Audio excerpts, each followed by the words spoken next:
So, what is a mitochondria? You've taught me a few things about mitochondria, but I'm definitely not the one to tell you what it is.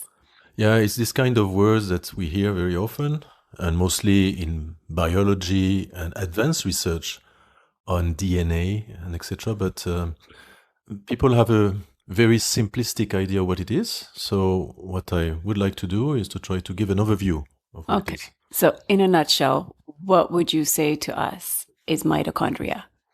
So, the mitochondria is the power generation of our cells. Our cells have evolved. So if we stick to the evolution of life on this planet under the guidance of God, according to His laws, Mm-hmm. He has devised a certain process for life to develop from very simplistic cells until very complex forms, more and more complex as we go through the millions of years. Right. At the beginning, monocells, and they were using energy. So each cell is an enclosed organism that needs energy to make chemical reactions happen. Right. These chemical reactions in any living organism, whether they can be plants or animals, it's what we call the currency energy of the cell. Mm. It's a molecule called ATP, adenosine triphosphate. Right. So let's not go into nerdy words, but you need, each time you put two molecules together and you want them to interact to Mhm. create a protein, to break a protein to create an hormone, to make some passage through cells, each time you need an energy, you need this molecule of ATP to be close to the two or three or several molecules to provide energy to the reaction. Okay, it's like basically finding a plug of electricity in a wall, because when this molecule of ATP is close and is needed to release electrons, this is electricity, Mhm. it will break up one phosphate and provide electrons. So, what is mitochondria? So, in order to living organisms to to live, you Mhm. need this ATP. There's two ways a cell can produce ATP. Historically, until 1.5, 1.6 billion years ago, all cells were living on fermentation of glucose, of sugar. But Sorry. with with this reaction, which is called glycolysis, there are Hmm. 7 steps of breaking the glucose into ATP. Yeah. But with one molecule of glucose, you get 3 ATPs. Okay. 1.5 billion years ago, it is hypothesized that one cell has been integrated within the other cells. And this cell is a mitochondria. But these mitochondria are very efficient in producing energy because with one glucose, they can produce 36 ATPs. So it's much more efficient in producing energy for our cells. And the glucose we're talking about, is that the natural glucose that our body produces, or are we talking about like sugary stuff No, that no. everybody loves? So at the end of the day, either we eat things and we call it carbohydrates, and at the end they end up in two things, glucose or fructose. Okay, but our bodies, our liver is producing glucose on demand, Of its own. on its own, and we don't need any external influx of any glucose. In fact, we shouldn't be putting in any external forms of glucose or fructose. Is that correct? Yeah, knowing that our whole vascular system contains only 5 grams of sugar, a piece of bread can contain up to 20 grams of sugar. So Right. our body is very overwhelmed by this sugar. And the glucose itself, we know that is very deleterious to the body. It caused glycation of cells. It's creating havoc and Mhm. destruction within the body. It's a toxin that is used as a fuel, but it has to be controlled in its level, and it's done through insulin, right? So what's happening is that our bodies can work on two fuels, fats, so it's called ketones. These are fat bodies, let's say, or glucose, right? The mitochondria can use both. Mm-hmm. And the glucose is burned preferably very quickly because it is so dangerous for the body that the body wants to get rid of it as soon as possible to get the level of sugar at an acceptable level for it. The external sugar that we put into our Any body. sugar. But So when mitochondria is at its peak healthy state, it's the optimal energy and we feel our best. exactly. Everything is determined by, and this is, research that have been going on for the past, I would say 20 years, but more and more we understand that the idea that our cells are governed by a nucleus, and within this nucleus there is our DNA, Mhm. that is like the chief orchestra of all the what's happening in our body. Yeah. We more and more understand that this is not the case. That the real chief orchestra of the activity of our cells and of our processes is the mitochondria. The mitochondria is determining the cell division and is providing all the energy needed for anything that happens in the cell. In one cell, you have 1 million every second chemical reactions, right? So why are we hearing the narrative that the DNA is performing this role when actually the mitochondria is more critical to this narrative? Well, when DNA was discovered, medicine, there was an hypothesis that it was driving everything. Mhm. Okay, and we know it is called, even today in School of Medicine, when you learn the role of DNA, they call it the central dogma Right. of medicine. Yeah, the dogma is that you have a DNA within the nucleus of the cell. This nucleus is within the enclosure of the cell, and there is RNA messengers that would take information from the DNA, go out of the nucleus into some factory production to produce the proteins you need, right? Right. This is a central dogma. Mm. And there's a very interesting anecdote because it was said until the beginning of the 70s that there was absolutely no information that could go from outside the DNA and be inscribed into the DNA. The DNA was received by from your parents, and you could never be changed except through replication errors, mutations, right? That happen randomly. This was the basic. But in the beginning of the 70s, people have been discovering what is called the retrotranscriptase, which is that some information, RNA information, can be inscribed within the DNA. So you have this double movement. And the chief of the Pasteur Institute at the time, when he was reading the paper of one of the researchers of the Pasteur Institute, Beljanski, who discovered transcriptase, inverse transcriptase, he said, as long as I am the director of the Pasteur Institute, reverse transcriptase will not exist. And this is how strong they felt about the way things work. It was an inconvenient truth that they just didn't want to bother with. Because it was a shattering of the whole view. Of course. Right. It shatters their whole narrative on the whole DNA proposal. Yeah. Then we, probably around 10 years ago, the discovery of epigenetics, which is that it's not only sufficient that you have the DNA is like a blueprint with let's say, recipes for producing many things in your body, but these recipes, you need to act on them.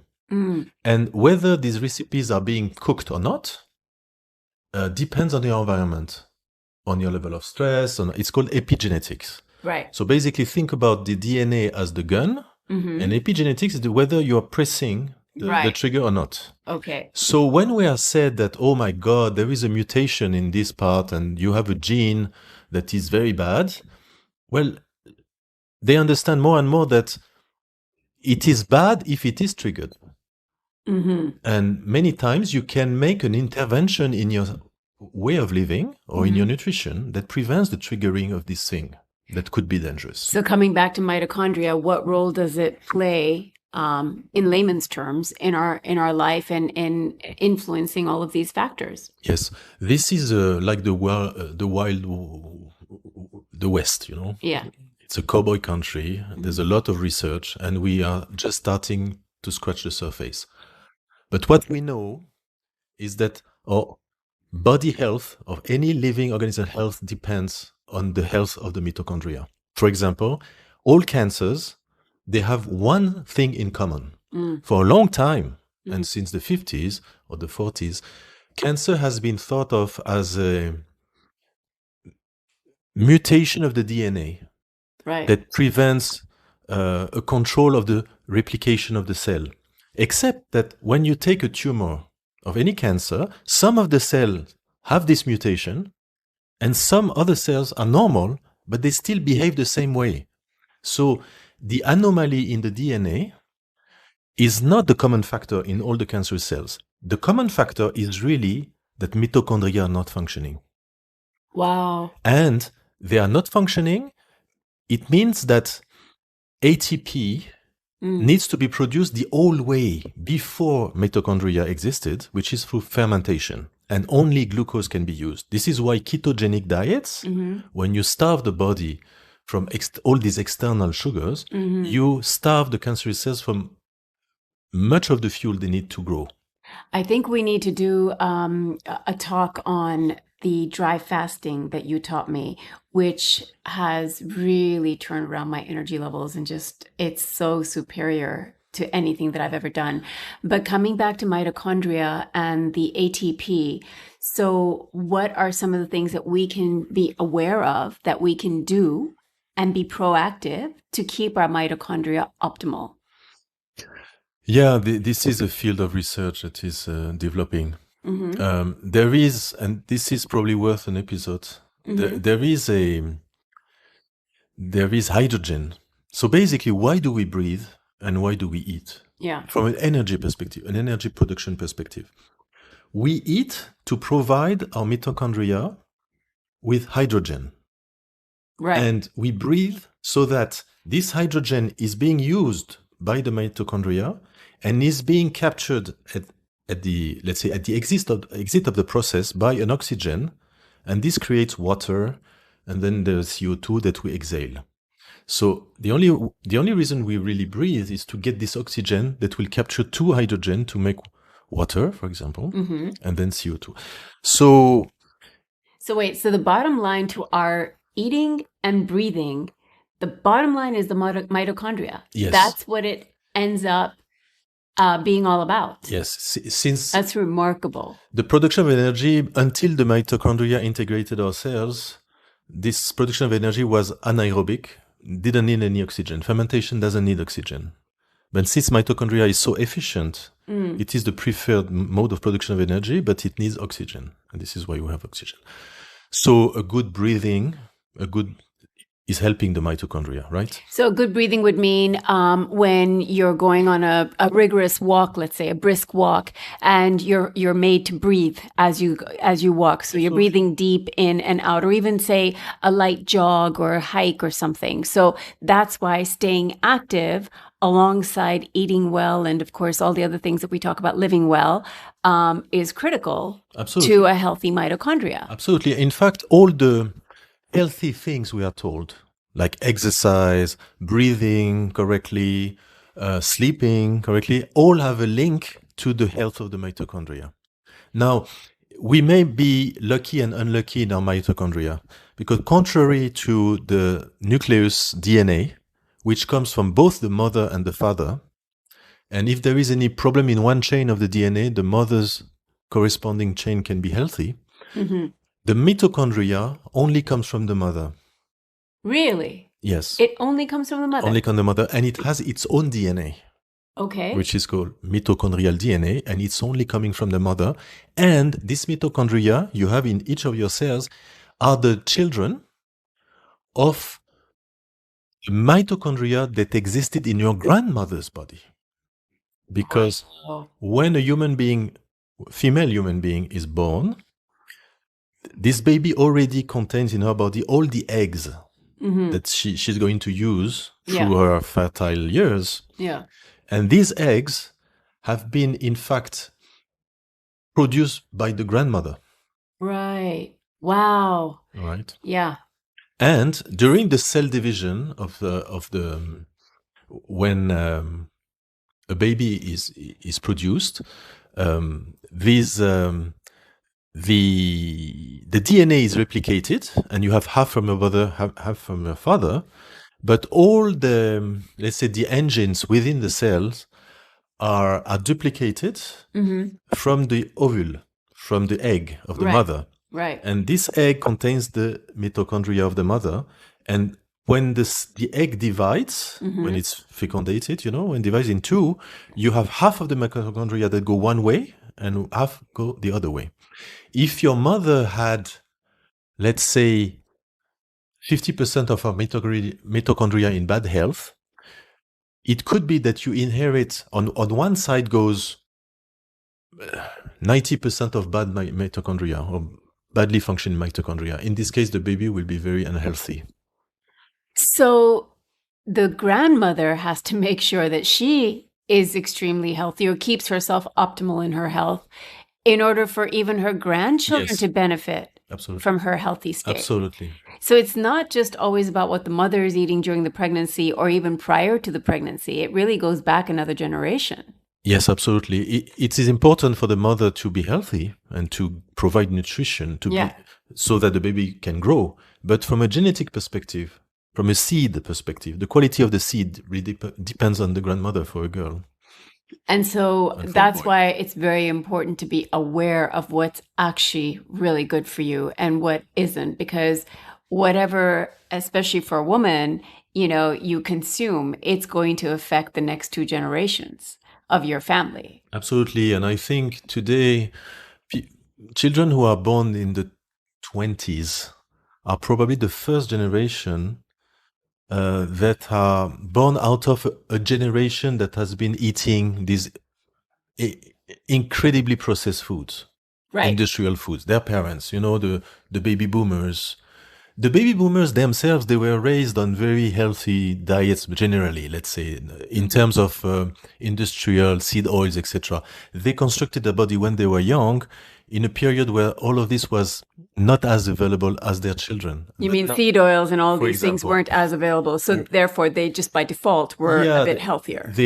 They got sick, they maybe got heart problems, etc. But their structures were built until they were, teenagers, on food that was not that processed and tampered with, right? Their children are the first generation to have been building bodies on crap, on very human-made food, right? But when we say crap, we mean not only the junk food like the sodas and the cakes and the cookies and the candy and all that, but we're talking about the seed oil, but we're also talking about man-made agriculture, right? We know that agriculture has changed over time. And so even the current agriculture, no matter how clean the soil is, how clean the air is, and you have complete control over the way the plants are grown, it's still not good for us. No, it's still not good, but let's say the problem was compounded over years because the soils are getting poorer and poorer in minerals.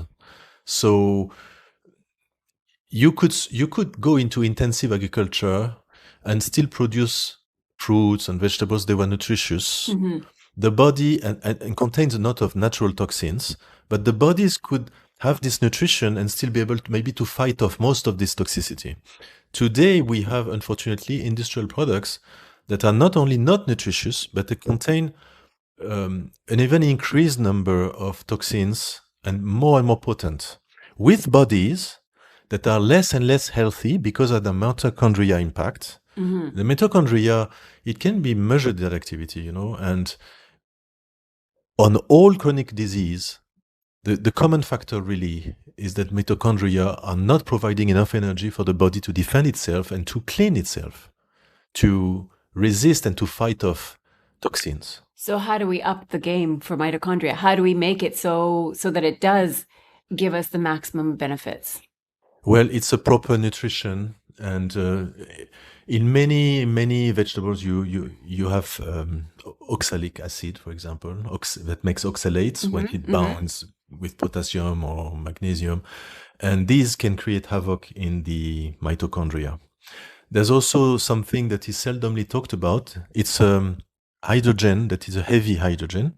It's called deuterium, and concentration of a molecule is measured in millimoles or in moles. Is the measure. So if you say that the concentration of calcium in your body, in your bloodstreams, etc., is like 2 millimoles of calcium. Magnesium is maybe 1 millimole. Nobody will say that calcium and magnesium are not important for the functioning of the body, right? It's important because if you lack those things, you just die. Yeah. Now, deuterium, which is a very specific kind of hydrogen, it's an hydrogen, but it's an hydrogen that is 2 times more heavy than the regular hydrogen that is needed for the functioning of a mitochondria. Right. Okay, this deuterium has a concentration of 12 millimole. So it's like 4 times more than magnesium, and nobody talks about it. Why? Why don't they talk Because about it's a recent discovery. Yeah. I mean, what is called the ATP synthesis, which is the way mitochondria produce this marvelous molecule called ATP that we discussed at the beginning, that provides energy to all cellular reactions in your body. The way it's done, and I will make it very simple because microbiology is a fascinating world and very, very complicated. And it's like a rabbit hole. Yeah. And we are just starting to scratch the surface. But what was discovered, measured, and observed is that how is an ATP molecule produced? It is produced by the mitochondria that has on the surface what is called nanomotors. Yeah. These are proteins that turn on themselves at a speed of 6,000 turn per minute. Right. It's more than the motor of a Porsche, right? This molecule to turn, the thing that makes them turn is a proton. Yeah. Look, an hydrogen is just a proton with an electron to make it stable. So the reaction is that when you eat, the hydrogen in your food goes into your cell. Then there is a Krebs cycle. There is a very complicated, let's say, biochemical reactions that strip this hydrogen of its electron. And proton is used to make these wheels turn. Yeah. They turn very fast, and each time they turn, they produce an ATP. So the deuterium needs to be low? Yes, because if one of the hydrogen that goes into these wheels is a deuterium, it creates havoc. But yet it doesn't need to be nil. The goal is not to have no deuterium, right? We need some. Yes, because I mean these are very advanced research. In the production of ATP, it's an impairment. So you have in all these biological reactions many steps in the biology to make sure that less deuterium as deuterium as possible are entering these nanomotors. But a level of deuterium needs to be sufficient in the cells because deuterium concentration in the cell is one of the way the cells is signaled that it can replicate, for example. So if you have no deuterium, you have basically no duplication of the cell. Okay. So no growth. Right. And you can see that if you plant seeds of the same plant in different pots and you just water the seed with low deuterium water and high deuterium water, you will see the plant with high deuterium until a certain point. If it exceeds a certain point, it dies.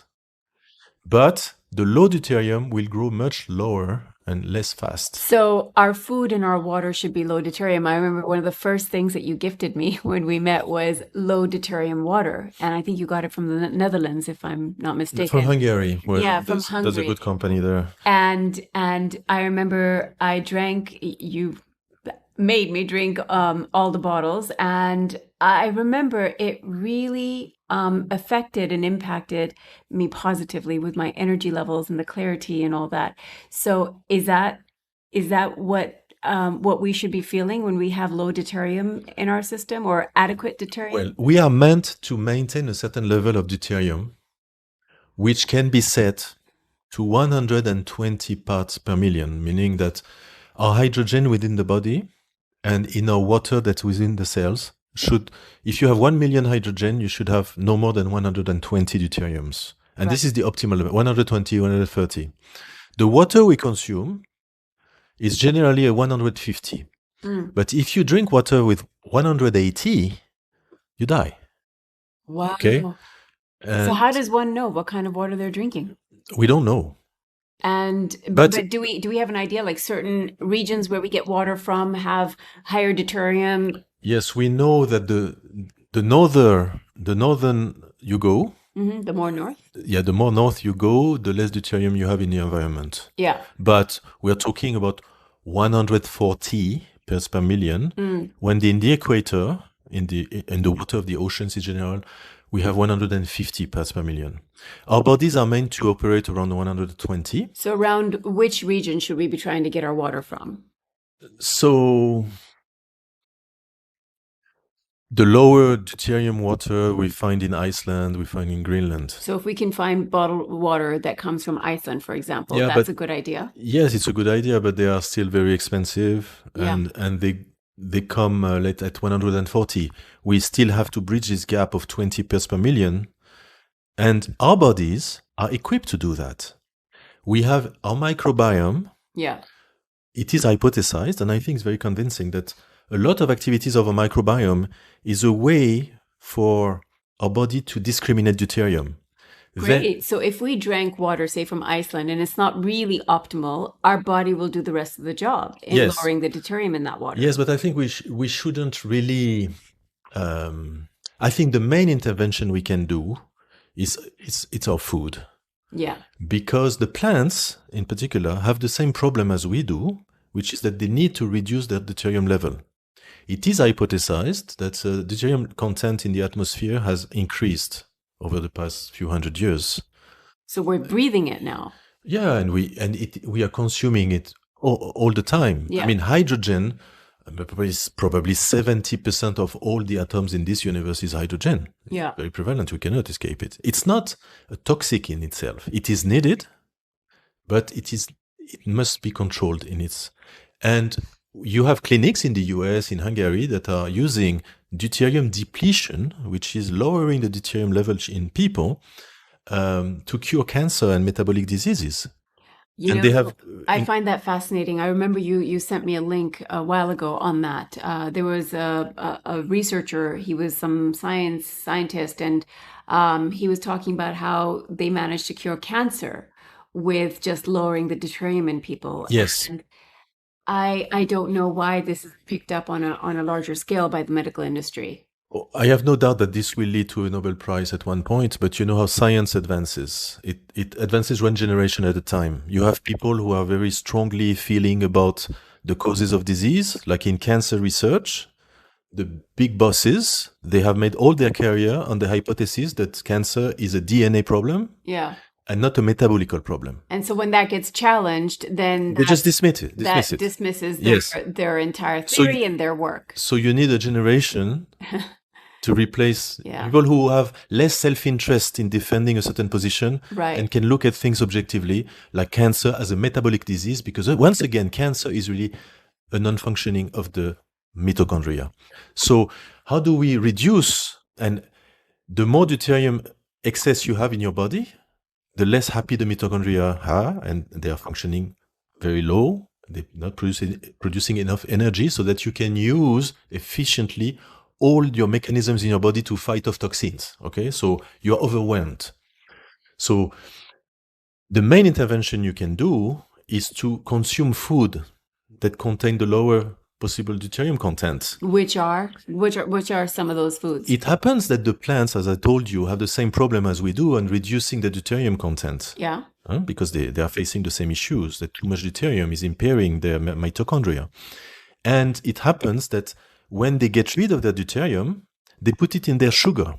Okay. So fruits are very high content deuterium. So we should not be eating fruits, for sure. If we have metabolic problems, it's a very bad idea. Yeah. Because it's not only the problem of the sugar, and we talked about glycation of the cells and the problems that sugar are creating in the body, but we add deuterium.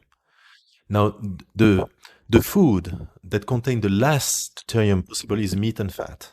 Right. Okay. Wow. So wait, okay, you said fruits are out of the question. What about vegetables? What are greeny, leafy vegetables and other vegetables? Well, you know, cellulose is still a sugar that we cannot digest, but it's still a sugar. It's a chain of glucose. And all vegetables contain cellulose in a problematic manner, from what you said before. Yes, and they do, and much more than any animal product. Okay. And the thing is, the water that is the most concentrated in deuterium is the water of the oceans and the water of the rivers and of the underwater, under the groundwater. Okay. And the fruits and vegetables we were eating until probably 70 years ago were mostly irrigated through water coming from the rain. Okay. Since deuterium is an hydrogen that is more heavy than the regular hydrogen, when evaporation happens, let's say the rain is deuterium depleted a bit. Mm-hmm. And it's lower in deuterium than the water that remains in the rivers or so irrigation and the general practice of taking water from rivers or underground and putting it on your crops, it has increased the deuterium level of the plants, of any plants you have. Okay, so plants are out of the question, fruits are out of the question. Now you're coming to what? Animal Products in general. products, so fatty meats. Yeah, and yeah. does it have to be fatty meat? Can it be other types of meat that doesn't contain so much fat? Well, if you want to avoid any non-necessary increase of deuterium, get rid of all sugars because they are heavy in deuterium, but you need fuel for your body. So fat is the fuel, right? So you need Right. fat. So fatty meats, and of course then full fat milk, full fat butter, Yeah, full yeah, fat, exactly. all the Exactly. animal products. Okay. So that there's a shift in the mindset, because a lot of cancer patients believe that they should be eating a lot of plant-based food. That's how they've been Well, yeah, programmed. this is mind-blowing because we know for a fact that cancerous cells are unable to strive if there's no sugar available.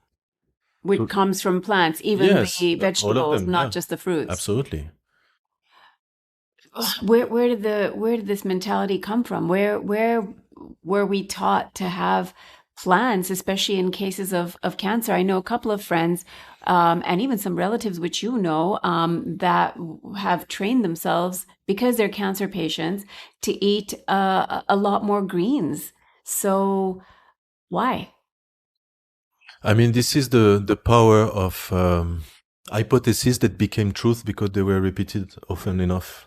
Yeah. Like fat. And yet it's not true. No, saturated fat are dangerous for health, for example. Yeah. It's something that has been clear that it was the fat hypothesis related to coronary diseases. Yeah. It was just an hypothesis, but it was repeated. But it was never proven, and No, absolutely not. It wasn't evidence-based. Absolutely not. Because saturated fats, the fat on our meat and the fatty milk and the fatty dairy is it has such a robust positive impact on our health that it's a shame that people aren't pointed in that direction. Absolutely, but there's a lot of conflict of interests. Yeah. And the sugar industry, which is basically most of the processed food, companies have a vested interest in trying to divert the attention of the problems created by sugar away. It affects their bottom line, right? So why find would a scapegoat? Why would they want to tell you anything other than that? Wow, how do you know all this? Oh, it's just driven by interest. What makes a metabolism healthy? Yeah. You know, and you're really curious about that? How did you even know that you should be thinking about that?